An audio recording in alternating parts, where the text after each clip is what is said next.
প্রায় 1 ঘন্টা শপিং মলের সামনে দাঁড়িয়ে আছে কুহিলিকা আহমেদ। ছেলেটার ওপর সে কোনোভাবে ভরসা করতে পারে না। কল করেও পাওয়া যাচ্ছে না, রিসিভ করছে না আজরাহান। কুহিলিকা হাঁসফাঁস করছেন, বিন্দু বিন্দু ঘাম জমেছে তার কপালে। বুকের ভেতর কেমন যেন ধুম ধুম করছে। পাশ ফিরে তাকাতেই দেখলেন আজরাহান আসছে। গিয়েই এক ঝাড়ি ওকে। আজরাহান মুচকি হাসে। ওদের রিকশার সামনে একটা গাড়িকে অন্য একটা গাড়ি ধাক্কা দিতেই ঝনঝন করে ভেঙে পড়ে তার কাজ। আর তা নিয়েই গন্ডগোল শুরু। আর তা কাটিয়ে উঠতেই এতটা সময় লাগে। ওদের সুস্থ অবস্থায় দেখেই কোহেলিকার প্রাণ পাখি পাকা ঝাপটানো বন্ধ করে। প্রথমেই নন্দিতার জন্য বিয়ের শাড়ি পছন্দ করা হয়। প্রায় কয়েকটা দোকান ঘুরে তারপর পছন্দ অনুযায়ী শাড়ি পায় নন্দিতা। আজরাহান একটু পরপর নুরাইশার পাশে গিয়ে দাঁড়ায়। ও যতবারই ওকে ইগনোর করার চেষ্টা করে আজরাহান নাছোড়বান্দা।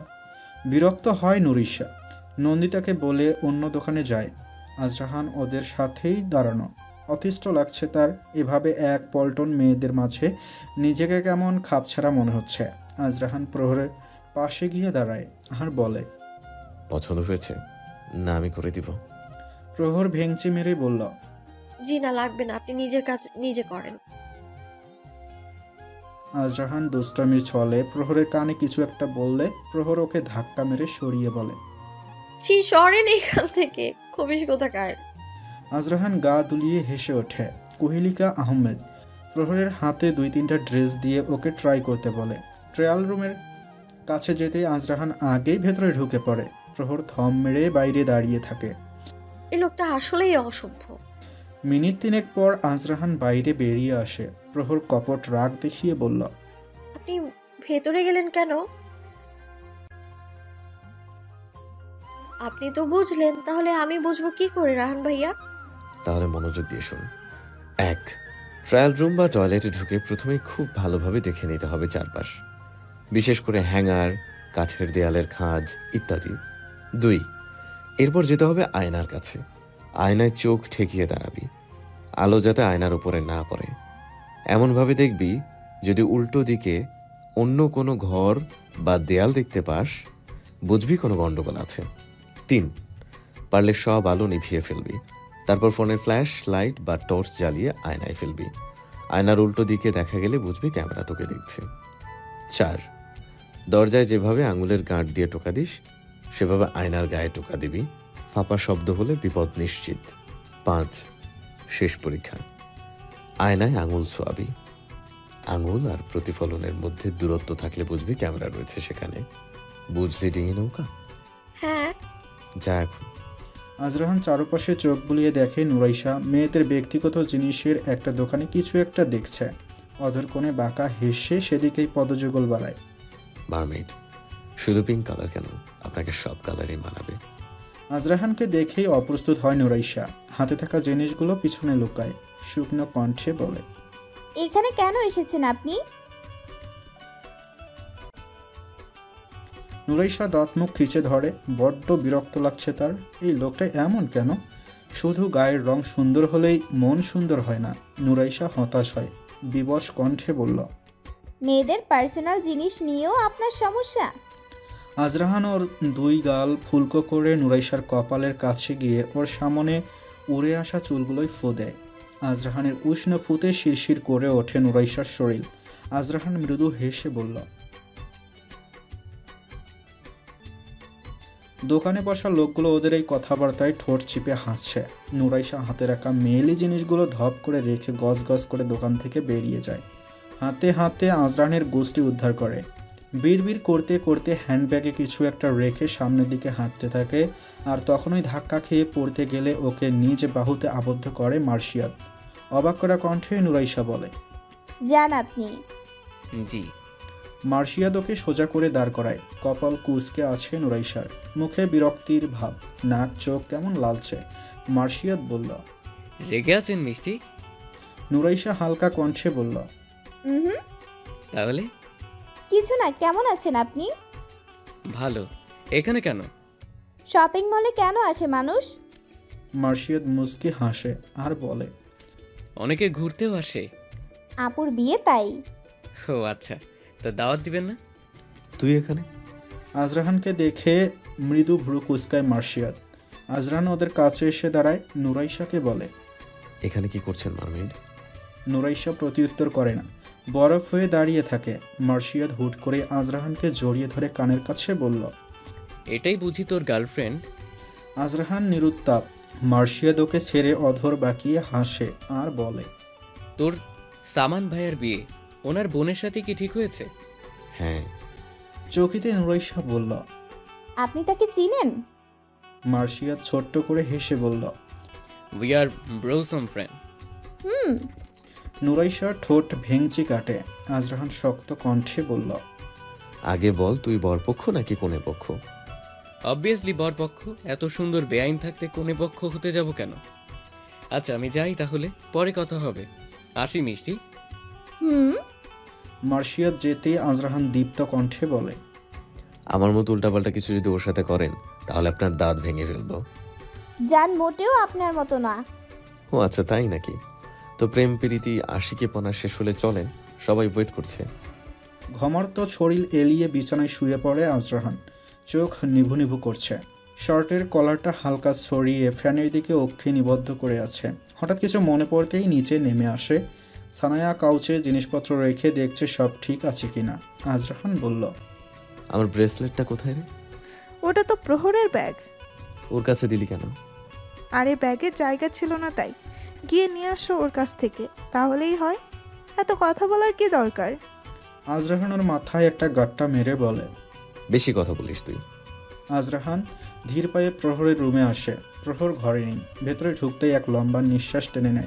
কেমন যেন মিষ্টি গন্ধ নাকে লাগে তার, যেমনটা প্রহরের শরীরের। প্রহর অনেকটা পরিপাটি। নিজের ঘরের সমস্ত কিছু সুন্দর করে সাজিয়ে গুছিয়ে রাখে। যখন যেখানে যা দরকার সেখানেই তা রাখা। পড়ার টেবিলে দুপাশ করে বই সাজানো আর মাঝখানে একটা ফ্লাওয়ার ভাস রাখা। রোজ তার ফুল বদল করে রাখে প্রহর। আগে বিছানার দুই পাশে দুটো বড় টেডি ছিল। যখন থেকে রেগুলার নামাজ পড়া শুরু করেছে তখন থেকে সেগুলো আলমারিতেই বন্দি। পড়ার টেবিলের পাশেই আলমারি। দরজা দিয়ে ঢুকতেই ডান দিকে বরাবর ছোট্ট বারান্দা, তার পাশেই ওয়াশরুম। প্রহরের বিছানার মাঝ বরাবর বাম দিকে একটা বড় জানালা। স্নিগ্ধ চাঁদের আলোয় প্রায়ই পসরা সাজিয়ে বসে। প্রহর বিছানায় বসে তা অপলক দৃষ্টিতে অবলোকন করে। আজরাহান টেবিলে দেখতে পায় এক গ্লাস পানি রাখা। শপিং মল থেকে আসার পর পানি খাওয়া হয়নি। গলাটা কেমন উসখুস করছে, তাই আর কিছু না ভেবে গ্লাসটা নিয়ে ধক ধক করে গিলতে থাকে। কয়েক ঢোক ভিতরে যেতেই আজরাহানের পুরো পাকস্থলী নাড়া দিয়ে ওঠে। কোনো রকম হাত দিয়ে মুখ চেপে দৌড়ে ওয়াশরুমে যায়। বেসিনে গিয়ে গড় করে বমি করতে থাকে। কিছুক্ষণ যেন ওর কাছে মনে হলো পৃথিবীর জোড়া ঘূর্ণিঝড় ওর পেটেই শুরু হয়েছে। পেটের থাকা শেষ অংশবিশেষ পর্যন্ত বের হয়ে গেলেই আজরাহান কিছুটা স্বতন্ত্র হয়। বুকের ওঠানামা কমেনি। দুই হাত বেসিনের দুই পাশে রেখে হাঁপাতে থাকে। আর তখনই ওর চোখ যায় বেসিনের সামনে লাগানো মিররে। ও দেখতে পায় প্রহর বিস্ফোরিত চোখে ওর দিকে তাকিয়ে আছে, হাতে অর্ধ পরিহিত কামিজ। আজরাহান চট জলদি চোখ নামিয়ে নেয়। এর মধ্যেই ও শুনতে পায় কুহিলিকা প্রহরকে ডাকতে ওর ঘরে এসেছে। আজরাহান বিচলিত হয়ে পড়ে। তাড়াতাড়ি করে ওয়াশরুমের দরজা লক করে প্রহরের মুখ চেপে ধরে। অন্যদিকে তার নজর নেই এখন। ভয় আর লজ্জায় সংকুচিত হয়ে পড়ে প্রহর। আজরাহান নরম কণ্ঠে বলল। ডিঙে নৌকা প্লিজ চিৎকার দিস না, মা জানলে আমাকে এখনই ঘর থেকে বের করে দিবে, প্লিজ। আজরাহান এমনভাবে মুখ চেপে ধরেছে প্রহর কোনো শব্দ করতে পারে না। অবিরতভাবে চোখের পলক ফেলে যাচ্ছে। কুহিলিকা বলল। প্রহর মা, কোথায় তুই? প্রহর হালকা গঙ্গানি দিয়ে ওঠে। আজরাহান ধীরভাবে ওর মুখের ওপর থেকে হাত সরায়। অনুরণন হয় প্রহরের পুরো শরীরে। কম্পনরত কণ্ঠে বলে। আমি এখানে ছোট মা। কুহিলিকা বুঝতে পারে প্রহর হয়তো চেঞ্জ করছে, তাই কথা না বাড়িয়ে বললেন। কাপড় বদলানো হলে আমার ঘরে একটু আসিস তো। আচ্ছা আসছি। আজরাহান স্বস্তির নিঃশ্বাস ফেলে। প্রহরের দিকে চোখ যেতেই নিজেই ভেবাচাকা খেয়ে যায়। দ্রুত ওয়াশরুম থেকে বেরিয়ে আসে। লম্বা লম্বা শ্বাস টেনে নিঃশ্বাসের গতিবিধি ঠিক করছে আজরাহান। প্রহর ওয়াশরুম থেকে বেরিয়ে ঝাঁঝিয়ে উঠে বলল। এটা কি ধরনের অসভ্যতা রাহান ভাইয়া? এই আমি কি ইচ্ছে করে করেছি? পানিতে কি মিশিয়েছিলি তুই? প্রহর দেখে টেবিলে রাখা পানির গ্লাস খালি। বলল। এগুলো তো ফিটকিরির পানি, আপনি কেন খেলেন? আমি কি জানি? জীবনটাই আমার এখন শেষ হয়ে যেত। এইবার প্রহর ফিক করে হেসে দেয় আর বলে, আপনি আসলেই গাধা। আর তুই গাধি। রাতে খাওয়ার টেবিলে বসেছে সবাই। আজরাহান নিজে খাওয়ায় ব্যস্ত। সামান বার কয়েক আজরাহানের দিকে তাকিয়ে দেখল, তারপর বলল, তোর সাথে আমার কথা আছে। কানপুরে হরতাল লাগাইনি, তুমি বলো, আমি শুনছি। তোর বাঁকা কথা বলার স্বভাব আর গেল না। কথা আবার বাঁকা হয় নাকি? এক কাজ করো, ক্লাস 4-এর জ্যামিতি বই থেকে সরল রেখা আর বক্ররেখা কাকে বলে পড়ে নিও। সামান কপাল ভাঁজ করে ক্ষীণ চোখে তাকায়। এই ছেলের সাথে কথাই পারবে না, তাই সে বলল, আমি আমার স্যারের সাথে কথা বলেছি, তোর সব সার্টিফিকেটও দেখিয়েছি। উনি খুব খুশি হয়েছে আর তোর প্রতি ইন্টারেস্টেডও। কেন, মেয়ে বিয়ে দিবে নাকি আমার কাছে? বলবে আমার এখন বিয়ের শাদীতে কোনো ইন্টারেস্ট নাই। এসব কি ধরনের কথা আজরাহান? কোহিলিকা ছেলের কান টেনে বললেন, ভাই কি বলছে সেটা না শুনে এত কথা কেন বলো তুমি? ছাড়ো মা, শুনছি, লাগছে আমার। কোহিলিকা কান ছেড়ে কঠিন কণ্ঠে বলেন, সামানের কথা শেষ না হওয়ার আগে আর একটা কথাও বলবে না তুমি। আজরাহান চোখ নামিয়ে দুই পাশে মাথা হেলায়। সামান বলে, তোর জন্য চাকরির ব্যবস্থা করেছি, কাল গিয়ে স্যারের সাথে দেখা করে আসিস। আজরাহান সোজা বলল, সম্ভব না। সামান উৎসুক কণ্ঠে বলে, কেন? এসব জবটাও আমার দ্বারা হবে না, অন্যের গোলামি আমি করতে পারবো না। গোলামি মানে? এখন কি করছিস তুই? ওইটা আমার স্বাধীনতা, ওসব তোমার মতো গোড়ায় বলদ বুঝবে না। আজরাহান, শান্তিতে খেতেও তো দিবে নাকি? দেখ। আজরাহান ওর প্লেট হাতে নিয়ে উঠে রুমে চলে যায়। কোহিলিকা রুষ্ট কণ্ঠে সানোয়ার আহমেদকে বললেন, দেখলেন আপনি ও কত বড় অসভ্য হয়েছে? এখানে অসভ্যতার কি আছে? যার যার নিজস্ব পছন্দ আছে, ওর যদি ভালো না লাগে ও করবে না। আপনার জন্যই ছেলেটা এতবার বেড়েছে। কোনো অন্যায় করলেও আপনার মুখ দিয়ে ওর বিরুদ্ধে একটা কথাও বের হয় না। সানোয়ার আহমেদ কিছুক্ষণ নির্বিকারভাবে তাকিয়ে থাকলেন, তারপর বললেন, যা বলো তো তোমরাই বলো, কখনো কি ছেড়ে দিয়েছো ওকে? সামান চোয়াল শক্ত করে তিক্ত কণ্ঠে বলে, বাবা সব সময় তুমি ওর সাপোর্ট করো কেন? সানোয়ার আহমেদ সুদীর্ঘ শ্বাস নিলেন আর বললেন, তোমরা ভালো করে জানো ওকে আমি কেন কিছু বলি না। আর আজরাহান কখনো এমন কোনো কাজ করেনি যে ওকে আমার কিছু বলতে হবে। সানোয়ার বিরস মুখে খাওয়া শেষ করে হাত ধুয়ে উঠে গেলেন। কোহিলিকা তাকে কিছু বলতে যাবে, তার আগেই তিনি হাতের ইশারায় তাকে থামতে বললেন। আজরাহানের বাবা ওর মধ্যে এখনও নিজের বাবার ছায়া দেখতে পান। আজরাহানের দাদা সেকালে তাদের এলাকার একজন বলিষ্ঠ পুরুষ ছিলেন, যিনি অন্যায়কে কখনো প্রশ্রয় দেননি। এক কথার মানুষ ছিলেন তিনি। কোহিলিকাকে তিনি এক অনাথ আশ্রম থেকে এনেছিলেন। যুবতী হওয়ার পর বাড়ির সকলের বিপক্ষে গিয়ে তিনি সানোয়ার আহমেদের সাথে তার বিয়ে দেন, কারণ বাইরে কারো ওপর তিনি এই অনাথ মেয়ের ভবিষ্যৎ নিয়ে ভরসা করতে পারছিলেন না। ভদ্রলোক যেদিন মারা যান সেদিন ওই আজরাহানের জন্ম। একদিকে শোকের ছায়া, অন্যদিকে খুশির আমেজ। কোনটা ছেড়ে কোনটাকে মেনে নেবেন, তাই সানোয়ার আহমেদ নিজের বাবার নামেই ছেলের নাম রাখলেন। তাই তো আজরাহানের বাকি দুই ভাই বোন থেকে ওর নাম আলাদা। খাওয়া শেষ করে প্রহর আসে আজরাহানের রুমে। দেখে খালি ঘরে পায়চারি করে মোবাইলে কথা বলছে আজরাহান। প্রহরকে দেখে কথা শেষ করে লাইন কেটে দেয়। প্রহর কপট রাগ দেখিয়ে বলে, বড় ভাইয়ের কথা কেন শোনেন না আপনি? আজরাহান ওকে নিজের বাহুবন্ধনে আবদ্ধ করে ওর নাকে নাক ঘষে, কপালে কপাল ঠেকিয়ে বলে, ওই জবটা নিলে আমাকে সারাদিন তোকে ছাড়া থাকতে হবে, ওসব আমার দ্বারা হবে না। আজরাহান কপাল সরিয়ে প্রহরের গালে টুপ করে একটা চুমু খায়। প্রহর শান্ত কণ্ঠে বলল, তাহলে কি সারা জীবন মেয়েদের স্কুলে প্রফেসরগিরি করবেন? আজরাহান ওকে ছেড়ে বিছানা গিয়ে বসে, ল্যাপটপটা অন করে ওইদিকে আর চোখে তাকিয়ে বলে, না, বিয়ের পর ছেড়ে দিব। কেন? তখন তো তুই সারা রাত আমার সাথেই থাকবি। আপনি আসলেই একটা খচ্চর। সে তোর যা মনে হয়। এই জন্যই নুরাইসা আপুকে এইসব বলেন? কি বলেছি? প্রহর ঠোঁট বাঁকিয়ে ব্যঙ্গাত্মকভাবে বলল, মারমেড, আপনাকে পিঙ্ক কেন? যে কোনো কালারেই ভালো লাগবে। একদম ওই মেয়ের কথা আমার সামনে বলবি না, আস্ত ফাজিল মেয়ে। আপনি বুঝি ভালো, তাই মেয়েদের ব্যক্তিগত জিনিস নিয়ে ফাজলামো করেন? Are you jealous? মোটেও না। তাহলে বিয়ে কর আমাকে। করব না, করব না, করব না। আজরাহান দাঁতে দাঁত চেপে বলল, তবে রে। দরজা খুলেই সিঁড়ি দিয়ে গড়গড়িয়ে নামে প্রহর। আজরাহান সেখানে দাঁড়িয়ে থাকে, হাসি হাসি মুখে বলে। পাগলি আমার। ঘস করে থামে মার্শিয়াদের গাড়ি। মুখে বিরস হাসি টেনে বলে, যাও, আর একদম কোনো কাজ না, হাত মুখ ধুয়ে শুয়ে পড়বে, বাকি কাজ কাল করবে। তোমাকে এত চিন্তা করতে হবে না। জানি তুমি নিজের খেয়াল রাখতে পারো। তোমার মা কেমন আছে? যদি বলতে আমার মা কেমন আছে তাহলে বেশি খুশি হতাম। ইনশিরা শক্ত কণ্ঠে বলল, সে আমার মা নয়, আর তুমি জানো সেই সম্পর্ক আমি জলাঞ্জলি দিয়েছি। ওকে ওকে, কুল ডাউন নাও, যাও, অনেক রাত হয়েছে, গুড নাইট। ইনশিরা মার্শিয়ার থেকে বিদায় নিয়ে ওর ফ্ল্যাটের কাছে আসতেই দেখে আশফিক দাঁড়ানো। আবছা আলোয় তার রাগী চেহারা স্পষ্ট।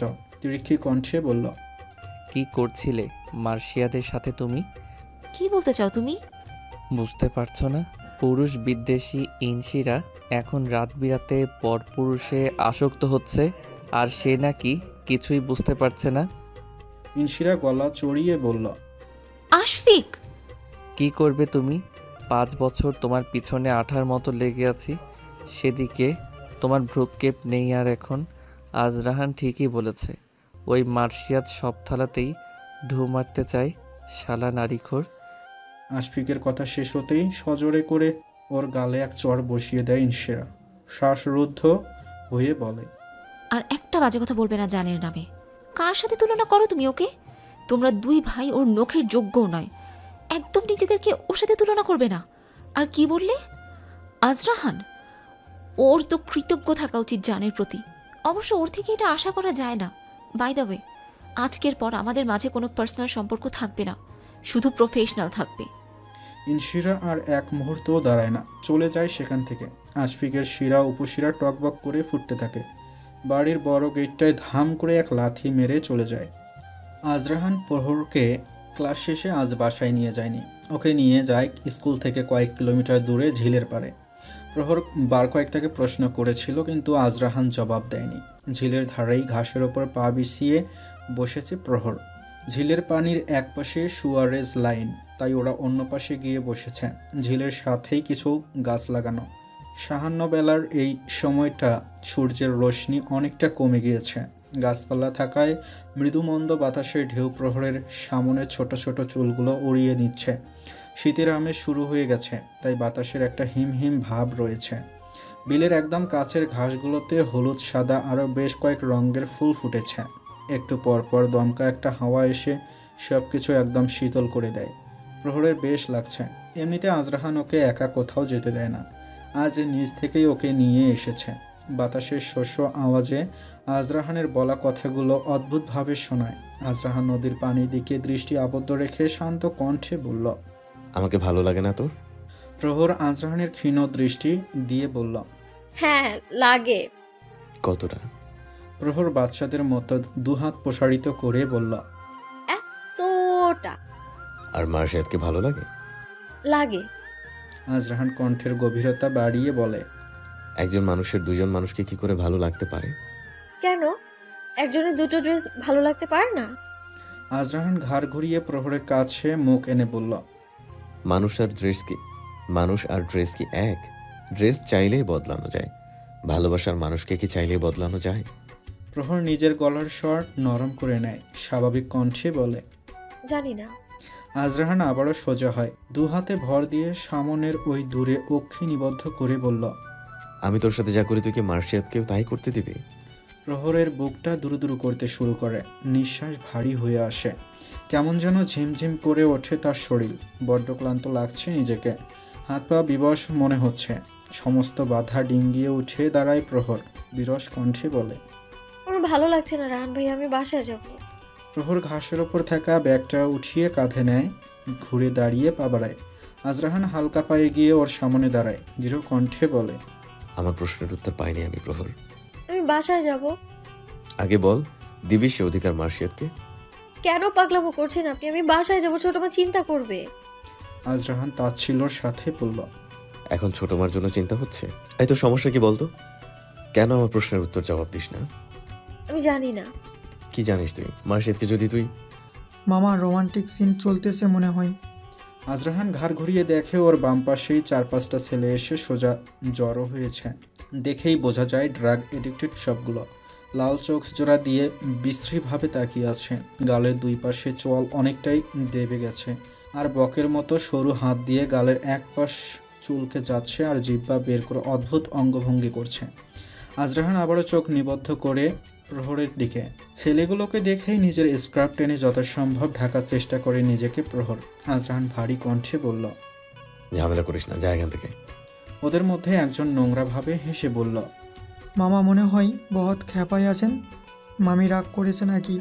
অবশ্যই এই বয়সে একটু একটু রাগ তো করবই। আমরা আছি তো রাগ ভাঙানোর লাইগা।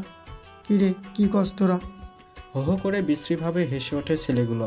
আজরাহান দাঁতে দাঁত নিষ্পেষণ করে ঠোঁট কুচকে একটা চর বসিয়ে দেয় ওর গালে, কিন্তু চরটা ওর গালের সাথে সাথে কানের ওপর গিয়েও লাগে। ধরাস করে নিচে পড়ে ছেলেটি, আর কান দিয়ে স্মিতধারায় গড়িয়ে পড়ে রক্ত। আজরাহান চল শক্ত করে রুষ্ট কণ্ঠে ওদের দিকে তাকিয়ে বলল, ও শুধু কান ফাটিয়েছি, আর 1 মিনিট যদি এখানে কেউ দাঁড়িয়ে থাকিস সবগুলোকে হসপিটাল পাঠাবো। মাইন্ডেড। আজরাহানের বলিষ্ঠ কণ্ঠ আর ওর রাগান্বিত মুখ অবয়ব দেখে ছেলেগুলো কোনো মতে সেখান থেকে উঠে পরে চলে যায়। প্রহর দিক বেদিক শূন্য হয়ে আজরাহানের কাছে ভয়ার্ত চোখে তাকিয়ে আছে। আজরাহান ওর দিকে তাকাতেই প্রহর কম্পনরত কণ্ঠে বলল, কেন মারলেন ওই লোকটাকে? যদি কিছু হয়ে যেত? আজরাহান ওর হাত চেপে ওকে একদম নিজের কাছে নিয়ে এসে ওর মুখের সামনে বলল, ওর ভাগ্য ভালো, শুধু ওকে থাপ্পড় মেরেছি, ওর কলিজাটা বের করে দিইনি। প্রহর আজরাহানের হাত সরিয়ে রাগী কণ্ঠে বলল, আপনি কি পাগল? এভাবে কেউ কাউকে মারে?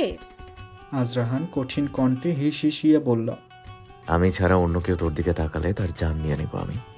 প্রহর উদ্ভ্রান্তের মতো চেয়ে থাকে আজরাহানের দিকে। বাসায় ঢুকতেই কোহলিকে একগাদা প্রশ্ন জুড়ে দেন। কোথায় ছিল, কেন গেল, বলল না কেন? আজরাহান বিরক্ত হয়, কোনো কথারই প্রত্যুত্তর সে করে না। কোহলিকা তেতে ওঠেন, খালি কণ্ঠ চড়িয়ে বললেন, সমস্যা কি তোমার? আমার কথার জবাব কেন দিচ্ছ না তুমি? আজরাহান নীরব শান্ত কণ্ঠে নমনীয়তা ঢেলে বলল, কোথাও পালিয়ে যায়নি। আজরাহান।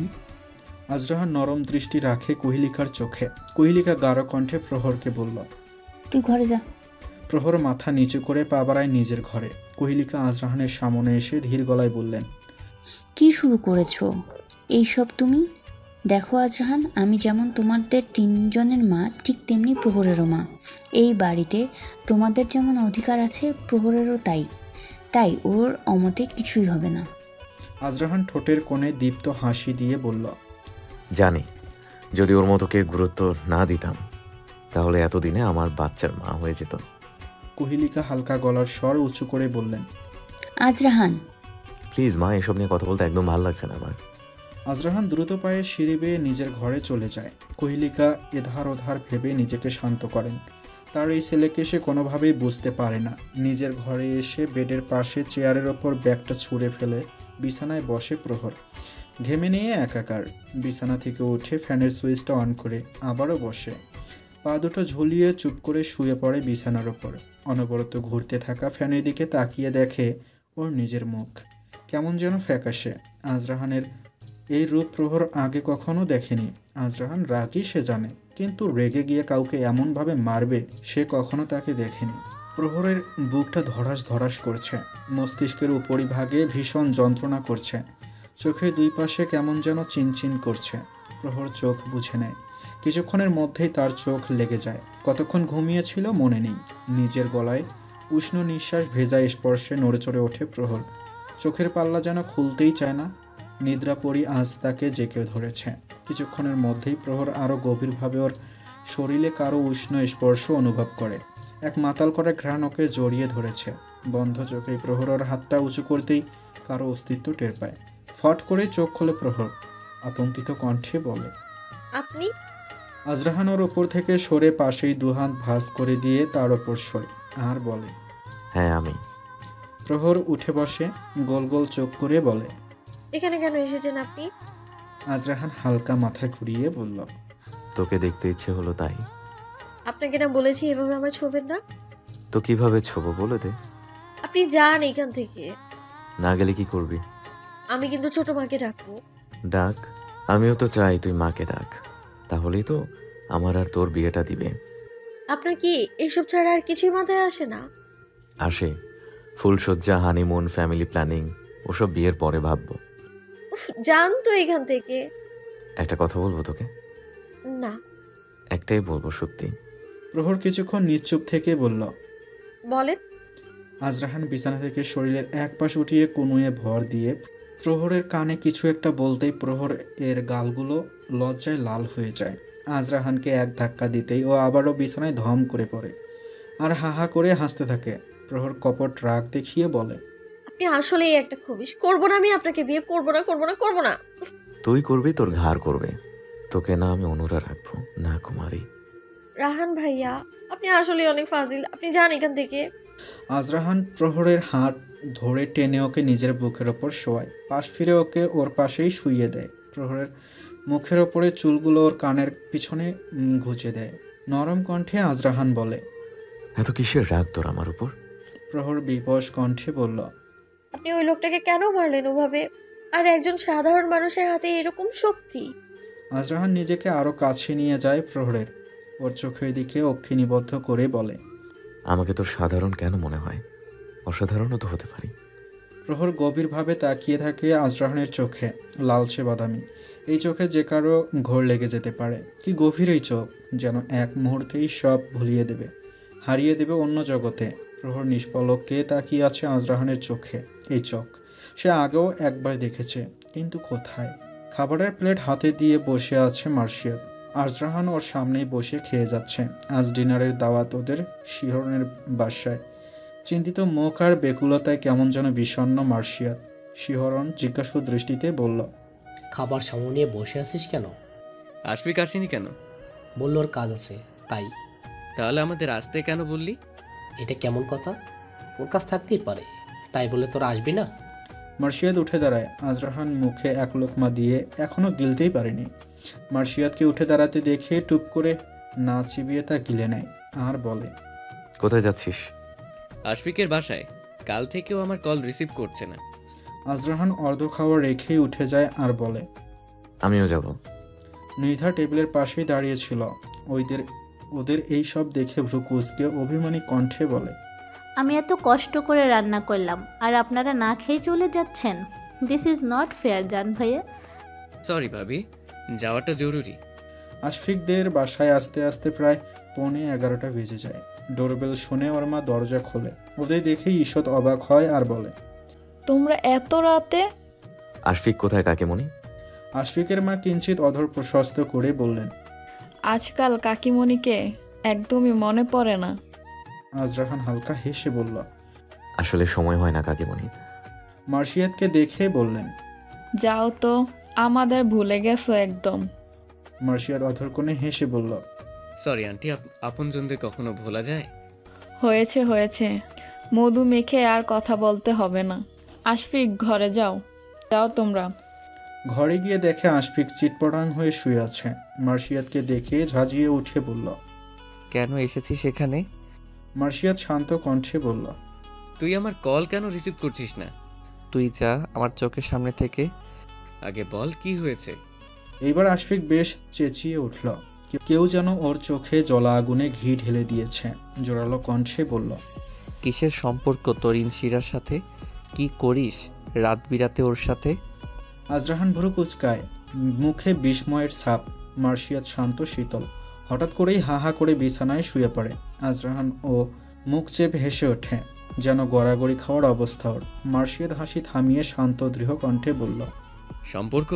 হ্যাঁ সম্পর্ক, ওর সাথে আমার গভীর সম্পর্ক। কিন্তু সেই সম্পর্ক তোর আর আমার মাঝে দেয়াল তৈরি করার জন্যে মোটেও যথেষ্ট নয়। আমি জানি তুই ওকে ভালোবাসিস। আমার দিক থেকে এই ধরনের জটিলতা মুক্ত তুই। এটা অন্য কথা যে আমি ছাড়াও আরও কেউ আছে। আশফিক আর চোখে আজরাহানের দিকে তাকাতে আজরাহান ঠোঁট কামড়ে বলল, আমার দিকে তাকাচ্ছিস কেন? আমার এসব শিরনিমিলিতে কোনো ইন্টারেস্ট নাই। হ্যাভ টু বুঝতে হবে। আশফিক উত্তেজিত হয়ে আবারও বলল, তাহলে বলছিস না কেন? কিসের সম্পর্ক? মার্শিয়াত উঠে বসে, বিরস চাহনি তার। স্বাভাবিক কণ্ঠে বলে, সে অধিকার সে আমাকে দেয়নি, তুই ওর কাছ থেকে জেনে নিস। আশফিক কিছুটা শান্ত হয়ে বসে। ও জানে মার্শিয়াদের মেয়েদের প্রতি তেমন আগ্রহ নেই, আর ও কখনো মিথ্যাও বলে না। আশফিক বলল, খেয়েছিস? না। তাহলে বস, আমি মাকে খাবার দিতে বলছি। আজরাহান সব্যস্ত হয়ে বলল, তুই কি এই রাতের বেলা আমাকে গুম করতে চাস? আজরাহানের কথায় মার্শিয়ার ঠোঁট চিপে হাসতে থাকে। আশফিক কপাল ভাঁজ করে বলে, মা মোটেও এত খারাপ রান্না করে না। ভাই মাফ চাই, আমারও তো তাড়াতাড়ি মরার শখ নাই, এখনো বিয়ে শাদী করা বাকি আমার। তার চেয়ে চল শিহরণের বাসায় যাই, নির্ধা ভাবির হাতের রান্না আহা কি টেস্টি। আশফিক কিছুটা রাগ দেখালেও আজরাহানের কথা মিথ্যে নয়। শিহরণের বাসায় এসে চার বন্ধু একসাথেই খেতে বসে। বাহ্যিক দিক থেকে ওদের সবার মধ্যে পাহাড় সম পার্থক্য হলেও মনের দিক থেকে চার শরীর এক আত্মা। মার্শিয়াদের মোবাইলে টুং করে ওঠে। একটা মেসেজ দেখে চিন্তিত মুখে হুড়মুড়িয়ে চলে যায়। অন্ধকারে ভেজা মাটির এক মিষ্টি গন্ধ। বাঁশের বেড়া মোড়া একটা স্যাঁতস্যাঁতে কবরের পাশে বসে হাউমাউ করে কাঁদছে ইনশিরা। রাত প্রায় 12টার ওপার। নিস্তব্ধ শুনশান কবরের বাতাস ভারী হয়ে উঠেছে ইনশিরার কান্নার আওয়াজে। কবরস্থানের আশেপাশেই কুকুরের ভয়ঙ্কর আওয়াজ শোনা যাচ্ছে। মার্শিয়াদ গাড়ি থামিয়েই তস্ত্র পায়ে এসে ইনশিরাকে ধরে। জ্বলে ওঠে ইনশিরা, বলে, কেন এসেছো এখানে? কেন? শিরা, কি পাগলামো করছো? এত রাতে এখানে কেন এসেছো? ছাড়ো আমায়, ছাড়ো। ডুকরে কেঁদে ওঠে আবার ইনশিরা। প্রলজ্জিত চোখে উন্মাদের মতো এসে মার্শিয়াদের ব্লেজার খামচে ধরে। তারপর বলে, কেন মারলে তোমরা আমার মাকে? কেন কেড়ে নিলে তাকে আমার কাছ থেকে? কি অপরাধ ছিল তার? শান্ত হও, শান্ত হও শিরা। তোমার এই অপূরণীয় ক্ষতি আমি কোনোদিন পূরণ করতে পারবো না, কিন্তু তোমাকে আমি কখনো একলা ছাড়বো না। ইনশিরা দৌড়ে কবরস্থান থেকে বেরিয়ে যায়। মার্শিয়াদ ওর পিছু পিছু যায়। ডাকতে থাকে ওর নাম ধরে, কিন্তু তা কর্ণকুহর হয় না ইনশিরার। চোখের পানি গড়িয়ে পড়ছে। উদ্ভ্রান্তের মতো এলোমেলোভাবে হাঁটায় কখন যে রাস্তার মাঝে এসে পড়েছে বুঝতেই পারেনি। মুহূর্তেই একটা প্রাইভেট কার উড়িয়ে চলে যায়। চিৎকার দিয়ে ওঠে মার্শিয়াদ। রাস্তার পাশেই পড়ে যায়। একটু পর একটু একটু করে রক্ত পড়তে থাকে মাথার পিছনের অংশ থেকে।